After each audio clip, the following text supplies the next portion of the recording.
Mechanic रहेंगे हम।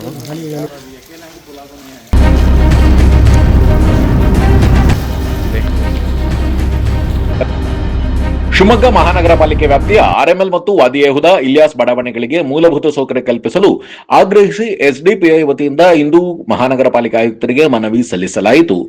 ಪಾಲಿಕೆಯ ವಾರ್ಡ್ ನಂಬರ್ 34, 28 ಮತ್ತು 31ರ ಬಡಾವಣೆಗಳಲ್ಲಿ ಅಲ್ಪಸಂಖ್ಯಾತರೇ ಹೆಚ್ಚಾಗಿ ವಾಸಿಸುತ್ತಿದ್ದು, ಇಲ್ಲಿ ಯಾವುದೇ ಮೂಲಭೂತ ಸೌಲಭ್ಯಗಳು ಇಲ್ಲ. ರಸ್ತೆಗಳು ಹಾಳಾಗಿವೆ, ಚರಂಡಿ ವ್ಯವಸ್ಥೆ ಇಲ್ಲ, ಕುಡಿಯುವ ನೀರಿನ ವ್ಯವಸ್ಥೆ ಸಮಸ್ಯೆ ಇದೆ. ಬೀದಿ ನಾಯಿ ಹಂದಿಗಳ ಹಾವಳಿ ಹೆಚ್ಚಾಗಿದೆ, ಬೀದಿ ದೀಪಗಳು ಇಲ್ಲ, ರಸ್ತೆಗಳಂತೂ ಗುಂಡಿ ಬಿದ್ದು ಹೋಗಿವೆ. ಪ್ರತಿನಿತ್ಯ ಓಡಾಡುವ ಸಾರ್ವಜನಿಕರಿಗೆ ತೊಂದರೆಯಾಗಿದೆ ಎಂದು ದೂರಿದರು. ಹಲವು ಬಾರಿ ಮನವಿ ನೀಡಿದ್ದರೂ ಕೂಡ ಪಾಲಿಕೆ ಅಧಿಕಾರಿಗಳು ಗಮನ ಹರಿಸುತ್ತಿಲ್ಲ. ಆದ್ದರಿಂದ ಕೂಡಲೇ ಇಲ್ಲಿನ ಸಮಸ್ಯೆಗಳನ್ನು ಬಗೆಹರಿಸಬೇಕು, ಇಲ್ಲದಿದ್ದರೆ ಹೋರಾಟವನ್ನು ತೀವ್ರಗೊಳಿಸಲಾಗುವುದು ಎಂದು ಮನವಿಯಲ್ಲಿ ತಿಳಿಸಲಾಗಿದೆ. ಈ ಸಂದರ್ಭದಲ್ಲಿ ಎಸ್ಡಿಪಿಐ ಜಿಲ್ಲಾಧ್ಯಕ್ಷ ಜಿಲಾನ್ ಖಾನ್, ಪ್ರಮುಖರಾದ ಸಲೀಂ ಖಾನ್, ಇಮ್ರಾನ್ ಅಹಮದ್, ಅಬ್ದುಲ್ ಜಮೀರ್, ಇಸಾಕ್ ಅಹಮದ್ ಸೇರಿದಂತೆ ಹಲವರಿದ್ದರು.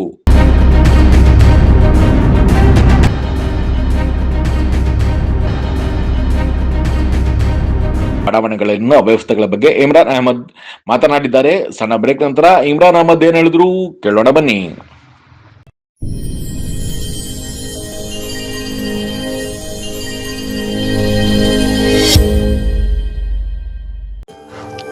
ಶ್ರೀ ಚೌಡೇಶ್ವರಿ ಲಕ್ಷ್ಮೀದೇವಿ ಅಮ್ಮನವರ ದೇವಸ್ಥಾನ, ಎಂಸಿಹಳ್ಳಿ, ತರೀಕೆರೆ. ಪ್ರತಿ ತಿಂಗಳ ಅಮಾವಾಸ್ಯೆಯಂದು ಅಮ್ಮನವರ ಸಾನ್ನಿಧ್ಯದಲ್ಲಿ ವಿಶೇಷ ಉತ್ಸವ ತೀರ್ಥಸ್ನಾನ ನೆರವೇರಲಿದೆ.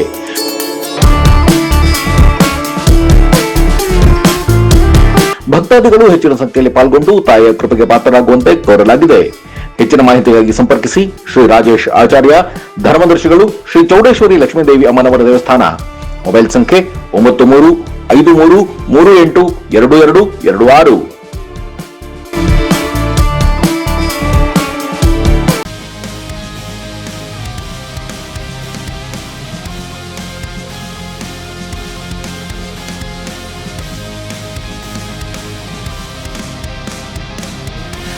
ನಂಜಪ್ಪ ಲೈಫ್ ಕೇರಲ್ಲಿ first time Velys robot use ಮಾಡಿ robotic assistant left side knee replacement start ಮಾಡ್ತಿದ್ದೀವಿ.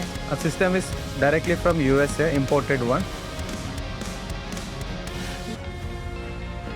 ಸೊ ತುಂಬ ಜನ ಕೇಳ್ತಾರೆ ರೋಬೋಟಿಕ್ ರಿಪ್ಲೇಸ್ಮೆಂಟಿಗೂ ಕನ್ವೆನ್ಷನಲ್ ರಿಪ್ಲೇಸ್ಮೆಂಟಿಗೂ ವ್ಯತ್ಯಾಸ ಏನಂತ. ಸೊ ರೋಬೋಟಿಕ್ ರಿಪ್ಲೇಸ್ಮೆಂಟಲ್ಲಿ ವ್ಯತ್ಯಾಸ ಏನಂದರೆ ನಿಖರತೆ ಜಾಸ್ತಿ ಇರುತ್ತೆ. ಈ ನಾವು ಕನ್ವೆನ್ಷನಲ್ಲಿ ನಾವು ಮಾಂಸಖಂಡ MCL ಲಿಗಮೆಂಟ್ ಅಂತ ಇರುತ್ತೆ, ಲಿಗಮೆಂಟ್ ರಿಲೀಸ್ ಜಾಸ್ತಿ ಮಾಡ್ತೀವಿ. ಸೊ ಪೇಷಂಟಿಗೆ ಪೋಸ್ಟ್ ಸರ್ಜರಿ ಪೇನ್ ಇರುತ್ತೆ. ಬಟ್ ನಮ್ಮ ರೋಬೋಟಿಕ್ಸಲ್ಲಿ ನಾವು ಅದನ್ನು ರಿಲೀಸ್ ಮಾಡೋ ಅವಶ್ಯಕತೆ ಇರೋಲ್ಲ. ಮತ್ತು ಮೊಬಿಲಿಟಿ, ಅರ್ಲಿ ರಿಕವರಿ ಇರುತ್ತೆ, ಮತ್ತು ಅಲೈನ್ಮೆಂಟ್ ಪ್ರಿಸೈಸ್ ಬರುತ್ತೆ.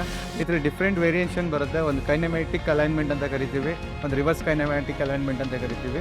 ಸೊ ಈ ಸಿಸ್ಟಮ್ ನಮಗೆ ಸರ್ಜನ್ಸ್ಗೆ ರಿಯಲ್ ಟೈಮ್ ಇಮೇಜಿಂಗ್ ಕೊಡೋದ್ರಿಂದ ನಮಗೆ ಎಷ್ಟು ಆ್ಯಕ್ಯುರೇಟಾಗಿ ಬೋನ್ ಕಟ್ ಮಾಡಬೇಕು ಮತ್ತು ಎಷ್ಟು ಆ್ಯಕ್ಯುರೇಟಾಗಿ ಹ್ಯಾಂಗಲಲ್ಲಿ ಇನ್ಸಿಷನ್ ತಗೋಬೇಕು ಅನ್ನೋದಕ್ಕೆ ಹೆಲ್ಪ್ ಆಗುತ್ತೆ.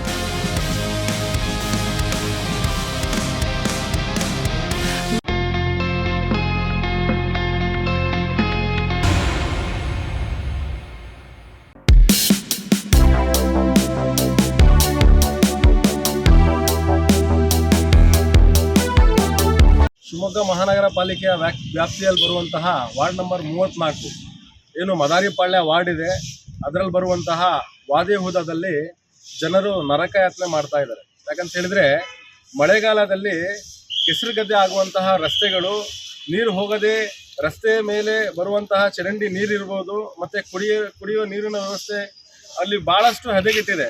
ಜನರು ವಾಸವಾಗ್ತಾ ಇದ್ದಾರೆ ಇಲ್ಲೋ ಅಂತ ಹೇಳಿ ಇವ್ರಿಗೆ ಮಹಾನಗರ ಪಾಲಿಕೆಗೆ ಬಹುಶಃ ಡೌಟ್ ಇರ್ಬೋದು. ಓಟ್ ಕೇಳಬೇಕಾದ್ರೆ ಎಲ್ಲ ಜನಪ್ರತಿನಿಧಿಗಳು ಅಲ್ಲಿ ಬರ್ತಾರೆ. ಅಂದರೆ ಯಾರು ಈಗ ನಮ್ಮ ಕಷ್ಟ ಕೇಳೋರು ಯಾರೂ ಇಲ್ಲ, ನಮ್ಮ ದುಃಖ ಕೇಳೋರು ಯಾರೂ ಇಲ್ಲ. ರಸ್ತೆ ಸರಿ ಇಲ್ಲ, ಮಕ್ಕಳು ಶಾಲೆಗೆ ಹೋಗ್ಬೇಕಾದ್ರೆ ಬಿದ್ದು ಅವ್ರ ಕೆಸರಲ್ಲಿ ಲುಂಡೆ ಆಗಿ ಬರ್ತಾ ಇದ್ದಾರೆ ಮನೆಗೆ ವಾಪಸ್ ಅಂತ ಹೇಳಿ ಭಾಳಷ್ಟು ದೂರುಗಳು ಸೋಷಿಯಲ್ ಡೆಮೊಕ್ರೆಟಿಕ್ ಪಾರ್ಟಿ ಆಫ್ ಇಂಡಿಯಾದ ಜಿಲ್ಲಾ ನಾಯಕರಿಗೆ ಅಲ್ಲಿನ SDO ಮಾಡಿದಾಗ, ನಾವು social democratic party of India ಜಿಲ್ಲಾ ಸಮಿತಿ ವತಿಯಿಂದ ಅಲ್ಲೊಂದು ಭೇಟಿ ನೀಡಿ ಒಂದು ಸರ್ವೆ ಮಾಡಿದ್ವಿ. ಅಲ್ಲಿ ನಾಗರಿಕರಲ್ಲಿ ನಾವು ಹೋಗಿ ಚರ್ಚೆ ಮಾಡಿ ಕೇಳಿದಾಗ ಅಲ್ಲಿ ಭಾಳಷ್ಟು ದೂರಿದ್ದಾವೆ. ಯಾಕಂತ ಹೇಳಿದರೆ ಅಲ್ಲಿ ಕೌನ್ಸಿಲರ್ ಏನು ಎಲೆಕ್ಟ್ ಮಾಡ್ತಾರೆ, ಎಲೆಕ್ಟ್ ಆದ ನಂತರ ಯಾರು ಅಲ್ಲಿ ಬಂದು ಒಂದು ಸಲನೂ ಹೆಣ್ಗೂ ಕೂಡ ನೋಡಿಲ್ಲ ಅಂತ ಹೇಳಿ ಭಾಳಷ್ಟು ಬೇಸರ ಅಲ್ಲಿ ಜನರಲ್ಲಿದೆ. ಅದ್ಯಾಕೆ? ಅದು ಶಿವಮೊಗ್ಗ ಮಹಾನಗರ ಪಾಲಿಕೆಗೆ ಸೇರುವಂತಹ ವಾರ್ಡಲ್ಲಿ ಬರುವಂತಹ ಒಂದು ಪ್ರದೇಶ ಅಲ್ವಾ ವಾದೇಹುದ ಅಂತ ಹೇಳಿದ್ರೆ. ಏನು ಅತಿ ಹೆಚ್ಚು ಮುಸ್ಲಿಂ ಜನಾಂಗ ವಾಸಿಸುವ, ಅಲ್ಪಸಂಖ್ಯಾತರ ವಾಸಿಸುವ ಪ್ರದೇಶ ಅಂತ ಹೇಳಿ ಇಂತಹ ನಿರ್ಲಕ್ಷ್ಯ ಮಹಾನಗರ ಪಾಲಿಕೆ ಮಾಡ್ತಾ ಇದೆಯಾ?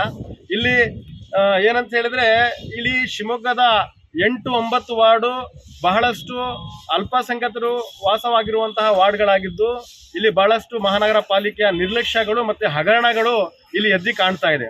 ಇವತ್ತು ಆ ಒಂದು ವ್ಯವಸ್ಥೆಗೆ ಕಾರಣಕರ್ತರು ಯಾರಂತ ಹೇಳಿದ್ರೆ ಮಹಾನಗರ ಪಾಲಿಕೆ. ಇದು ಬರೀ 1 ವರ್ಷ 2 ವರ್ಷದ ಆಗಿರುವಂತಹ ಅವಾಂತರ ಅಲ್ಲ, ಇದು ಅವ್ಯವಸ್ಥೆ ಅಲ್ಲ.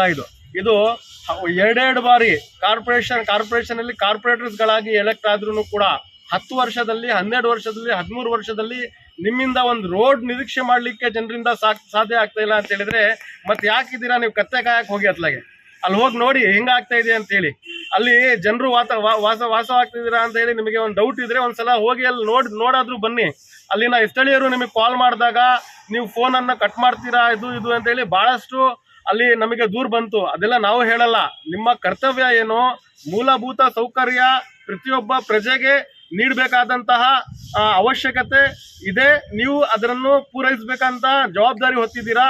ನೀವು ನಮ್ಮ ತೆರಿಗೆ ಹಣದಿಂದ ಬರುವಂತಹ, ಟ್ಯಾಕ್ಸ್ ಹಣದಿಂದ ಬರುವಂತಹ ಹಣದಿಂದ ನೀವು ಸಂಬಳ ತಗೊಂಡು ನಮ್ಮ ಒಂದು ಜವಾಬ್ದಾರಿ ವಹಿಸಿ ನಿರ್ಲಕ್ಷ್ಯ ಮಾಡ್ತಿದ್ದೀರಾ ಅಂತ ಹೇಳಿದ್ರೆ ನಿಮ್ಮ ಮೇಲೆ ಕಾನೂನು ಕ್ರಮ ವಹಿಸಬೇಕಾಗತ್ತೆ, ನಿಮ್ಮ ಮೇಲೆ ಮೊಕದ್ದಮೆ ಹೂಡಬೇಕಾಗತ್ತೆ.